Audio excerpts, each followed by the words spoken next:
Okay, welcome back to the Rossie Podcast. I'm joined again this week by Roscommon Herald sports editor Ian Cooney to look back on Roscommon's 14-point win against Cork in Páirc Uí Chaoimh last Saturday night. Ian, so we were talking last week after a disappointing loss to Meath and, maybe questions where Roscommon are at the moment. Well, look, I thought Cork probably weren't as good as I maybe thought they might be in this game. But in fairness to Roscommon, they answered the questions that were asked of them during the week. They did, Darragh, yeah. It was a very, I would say, controlled performance, comprehensive win, 14-point victory. Cork's worst league defeat since the last time the Rossies were down there in Páirc Uí Chaoimh in 2016. Worst defeat under John Cleary. So from a Roscommon point of view, it was a really, really good performance, a really professional performance.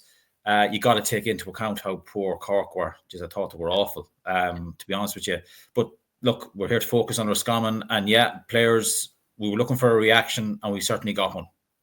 Yeah, because the feeling I got even throughout the game is, Roscommon were, you say, controlled and all that, but it always felt like Roscommon had a few more gears to go through if they had to. I don't think they had to. That was nearly the most pleasing thing. I think Cork were so poor, but from a Roscommon point of view, I actually thought, it was a decent performance. I don't think it was even incredible or outstanding. I think just controlled probably was, as you said, the word there to maybe sum it up. Yeah, Roscommon just seemed to know what they were doing, Darragh. I mean, every time they got the ball, they were shifting it across the field. They were trying to free up the space. There were prolonged bouts of possession where, the Rossies had the ball maybe for 2 or 3 minutes. And, something, most of the time, a lot of good stuff came out of it.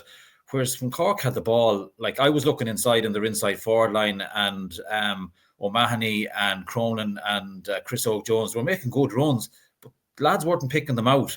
Yeah. And, as it went on, it just the worse Cork became. I mean, they hit 13 wides. I think they hit the crossbar twice. It's not that they didn't have enough of ball. They had plenty of ball. They just couldn't do anything with it. And, in these new rules, when a team is 8 or 9 points, 10 points up, you never feel safe. But like you, I felt pretty confident last Saturday evening in the second half that, when Roscommon, went those 8, 9, 10 points up, there was no way really that Cork were going to get back into the game simply because Cork were so bad. And, Roscommon, played like a team that had operated in Division 1 over the last couple of years. And that's what you like to see, when Roscommon are in Division 2, that, you can know that the players have operated at a higher level. And, the gulf in class between the teams was incredible. But as we were talking about there, maybe we should have known after the hurling game when pretty much all the Cork supporters packed up the tent and headed for the city. So maybe it showed that, they didn't have that much confidence in what was to come. And, they were proved right in the end. Yeah, because it was probably actually a big advantage to us that the football was the second game. I think for television purposes, the hurling was first. Probably didn't make much sense on paper without that to have the hurling first over the football. But it probably suited Roscommon. Roscommon, lovely pitch, lovely stadium, fairly empty. And I think by the end, there was probably more Roscommon supporters nearly in the place than Cork, which is probably demoralising for a Cork football point of view. But for Roscommon, it just probably suits them down to the ground. Yeah, well, if you're a Cork footballer coming out onto Páirc Uí Chaoimh after the hurlers had a good win, and you look up and you see thousands of supporters leaving the seats. What is that saying to you in terms of what your supporters feel about you? Like we're constantly, hear about Cork being, the sporting capital of Ireland and how they love their sport, but there must be a lot of fair weather supporters as well, because they jump on the bandwagon when things are going well. I suppose just the geography of the country is just so vast. Like a lot of the football is out in West Cork, and anyone that's been down in West Cork, just like another country in itself. It's just so big. And a lot of the hurling, of course, is based around the city. So, I suppose they've always been the poor relations of Cork GA, the footballers. But like Roscommon people saw it, first up. I mean, it was actually quite incredible just to stand up and to just see thousands of supporters leaving their seats. And I think that suited Roscommon because, they were in a beautiful pitch. The place was obviously pretty much empty. And as you say, whatever Cork supporters were left should have gone by the end because Roscommon were just so far in front. Yeah, from a Roscommon perspective, there was a few changes in, probably more so the forward line as well. The likes of Kieran Lennon, Ben O'Carroll, Conor Hand came in. And I suppose for Conor Hand and Ben O'Carroll, the two Bridges men, they really again put their hands up. And Conor Hand now has had three, obviously he started against Monaghan, got a half against Meath, got a full game again the other night. I think he kicked 6 by the end. He's really now, and I think that's nearly always the positive from a league campaign, if you can unearth 1 or 2 for the championship. And he at the moment, has to be nearly in that starting lineup come championship. That's the way it's looking, Darragh. I mean, you remember Conor Hand last year. He was kind of thrown in again. Was it the second game against Mayo? The second game in the Hyde against Mayo, maybe the All-Ireland Series game, and it didn't go well for him. The first 20 minutes, he few balls come into him. He just didn't get to the pitch of the game, and he was taken off. But we've known, looking at him through the club championship in Roscommon, what a very good player he is. And it's just his pace. You can't beat pace, Darragh, and he just has it to burn. And as I said, I think I mentioned last week about, he's nearly like he's on rollerblades, the way he just glides by defenders. But what really impressed me the other night was that he showed another couple of strings to his bow. I mean, Conor Carroll is usually the player that comes up and kicks 45s. In the first half last Saturday evening, he just put the ball on the ground and just drilled a 45 through the sticks. Now, of course, conditions were perfect. You got to take that into account. And then in the second half, he kicked 2 absolute worldies of 2-pointers. Now, again, wasn't that much pressure on him, but he still had to kick them to go over the bar. So I just thought it was the complete performance from him. I thought he was really, really good. Another player who really impressed me was Shane Kinnan. I thought he was excellent. Probably his best display, I would say, in a Roscommon jersey at this level. When things weren't going well, and if you look back in the game, Darragh, I didn't think we were actually that good in the first 15 minutes. I thought we were a bit lethargic. I thought Dermot, was he pinged for a 3v3 breach? Yeah, just showed where our concentration levels just weren't where they needed to be. They could have got in for a couple of goals within the first couple of minutes. Our tackling wasn't very good. Just Cork were getting through far too easily. But once we pushed up on their kick out and forced the keeper to go along, I thought the likes of Shane Kinnan, Enda Smith just showed great leadership, got us back into the game, and we just took over from there and saw it out comfortably. Yeah, and you mentioned Shane Kinnan, Conor Hand, Ben O'Carroll. It's good to see, hopefully, this Bridges contingent maybe becoming more prominent, because it's probably been only nearly Brian Stack from the Bridges, contingent that stands out in my head over the last few years as being a mainstay. Whereas we've seen, Bridges in the club championship, getting to an All-Ireland final, playing really good stuff. Robbie Dolan even came in the other day, got the first points of the game. It'd be good to see this, this young group of Bridges players, a few of them become just, mainstays in this team now. Well, I think last year, I mean, obviously losing an All-Ireland final, that had just whatever about, physically, just psychologically, that had a big impact on those Bridges players, because they came so close to winning that game. They were nearly as well off if they had been beaten by 10 or 11 points. Yeah. And you could look back and say, well, look, we were never going to win that game. But there was a lot of regrets for Bridget's leaving Croke Park that day. They should have beaten Glen, and they know that themselves. And I think that really just had an impact on them. So I think this year, obviously, we're seeing the best of them. It probably helped that they were knocked out of the championship early from a Roscommon perspective. You can't say that too loudly down in Bridget's, but from a Roscommon perspective, it means that the likes of your Ben O'Carroll, who obviously we didn't have last year because of injury, your Shane Kinnans, your Conor Hands, I think Rory Fallon has a lot of potential if we can, get him maybe in the right position. I'm not sure centre back is his best position. So there's a lot of Bridges guys there. Pierce Frost, of course, has come into the team and done brilliantly. He's been excellent in all the games. So I think having, sort of licked their wounds after the All-Ireland reversal against Glen, I think you're seeing the best of the Bridges players this year, and that's a huge help to Roscommon. Yeah, and it probably shows even up front that I think Davy Burke probably doesn't know, even in his own head, probably who's the 6 that are going to maybe start that first championship game. I mean, sometimes you maybe towards the end of a league campaign, you have an idea. Like we've seen Ben O'Carroll get his first start, Conor Hand came in, Kieran Lennon hadn't seen him in it. The first 4 weeks, gets a start against Cork. So with the likes of Conor Cox, didn't see him in it.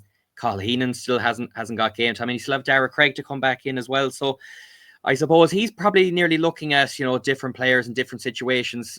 but it's good to have the options. That's the thing. It's probably maybe the only likes Jared and Mercer and Kieran nearly that Enda Smith maybe if he pushes in, but as you say, maybe are guarantees at this stage. Yeah, like strength and depth and the attrition of the new game. So you need the players that are going to be able to come on the bench and really just see the game out for you. And we just have so many options up front when, of course, everyone is fit. And I think even around the middle of the field now, I think Keith Doyle is having his best season in a Roscommon jersey. We're winning enough a ball, around the middle of the field. And once we get that ball into our forwards, they're lively. It's just further back the field that will probably determine, how good or does the year match or maybe our expectations for this team, because I think there's still a lot of question marks about our defence. And I think even you saw in the 15 minutes that Cork were on top maybe last Saturday evening, those first 15 minutes that, when they ran through us or ran hard at us, this did cause us problems. And I think, we just need to shore up that defence, if we're really going to challenge later on in the year. Yeah, we even seen Niall Daly at the end was I think a bit of a surprise. He was wearing number 27, came on. But I mean, he got 5 minutes, but what a threat he is both ways. I mean, it was an iconic trademark Niall Daly score just outside the arc now, the 45 on the right hand side, the side he likes. And he's actually a threat now for those kind of 2-pointers. That's always nearly the area he actually does seem to score from. Well, if you look at Niall Daly during his Roscommon career, there's no simple tap over. It's literally, I would say if the old rules have been in place for the last 10 years, the new rules have been in place for the last 10 years, Niall Daly would have a lot of 2-pointers to his name. So as you say, he is that threat, and to come on to moves and to kick points. And look, I suppose that shot, I suppose just a pity that the goalkeeper pushed it over the bar for one, because everyone in the stadium thought it was 2. Well, I think the keeper didn't even. I think he went. I think he maybe touched it on the net. But what we'll see nowadays is a point will go over and the keeper will be actually claiming he's touched it. So it's a new dimension to these 2-pointers, knowing that they can prevent a 2. Yeah, but look, it wasn't going. It's not like what happened in Mullingar with the hooter that it wasn't going to have an impact on the game. But yeah, like I mean, it was everything. It was a 2-pointer in everything, but name in the end, because it was just a superb kick that whether the goalie got a touch to it or not, as I said, it didn't make a difference. But yeah, it's great to have Niall back, and this is just his experience and his, I suppose that leadership he just brings to the group. And he had that foot injury throughout Pearce's campaign.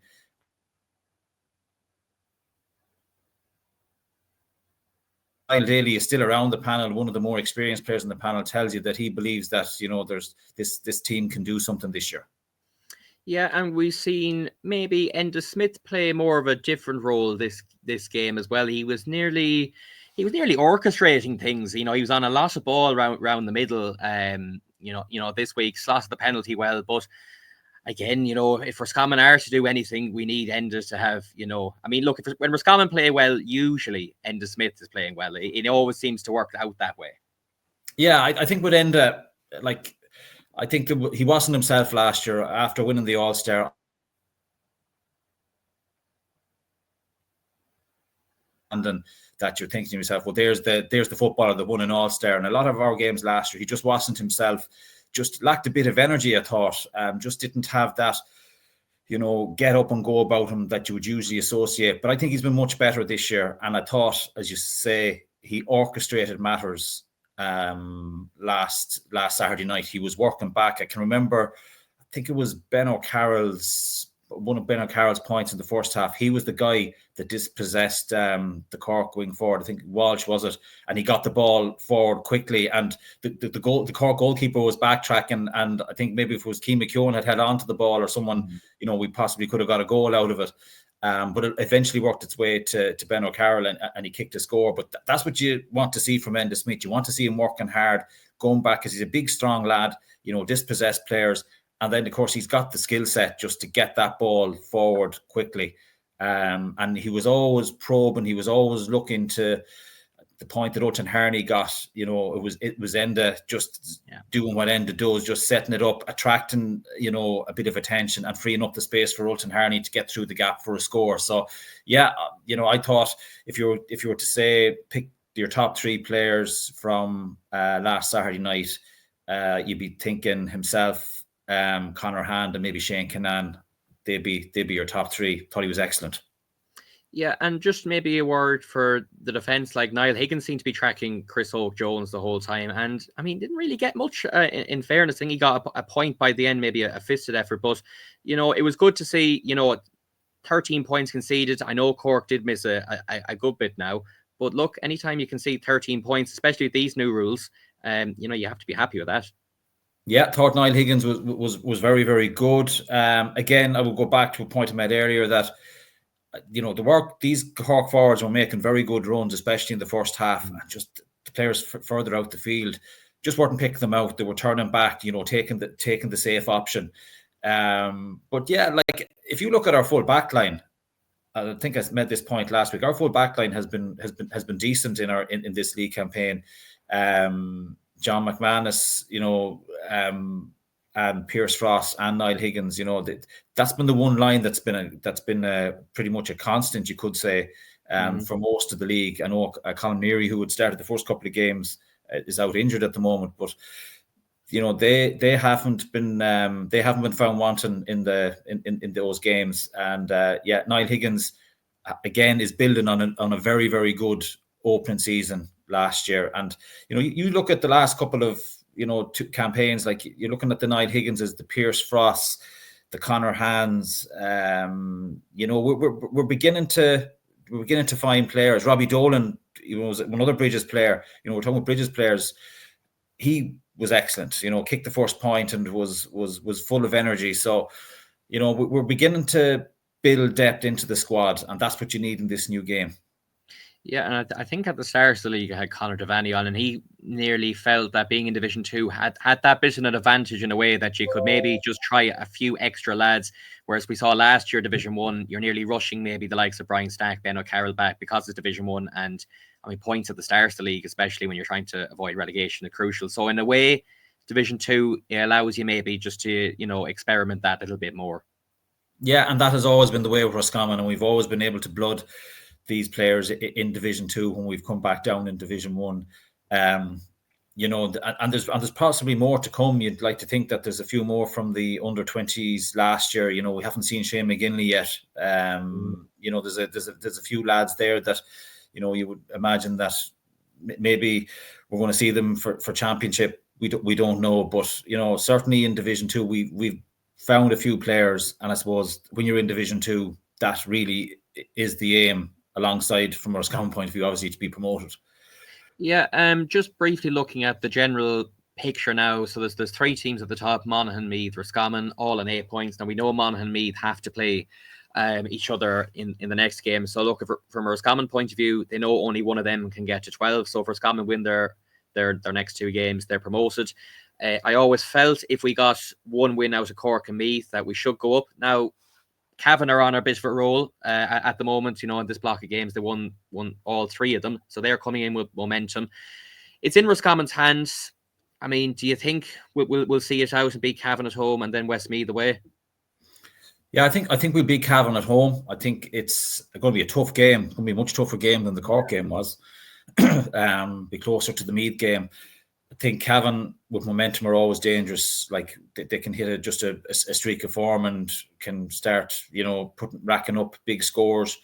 The game that I'd be sort of more worried about is the Westmeath game. It depends on where Westmeath are. I mean, if Westmeath go to down in the next game, I think that's really a relegation 6-pointer.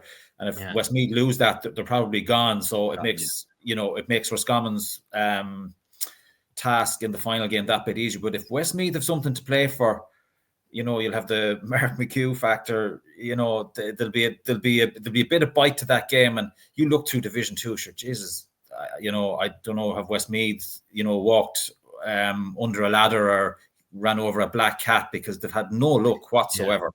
So it depends on where Westmeath are going into the last game. But look, I will be just focusing on Cavan. get the Cavan win in the bag and just see where we have to go then. Like, we should be beating Cavan in Dr. Hyde Park.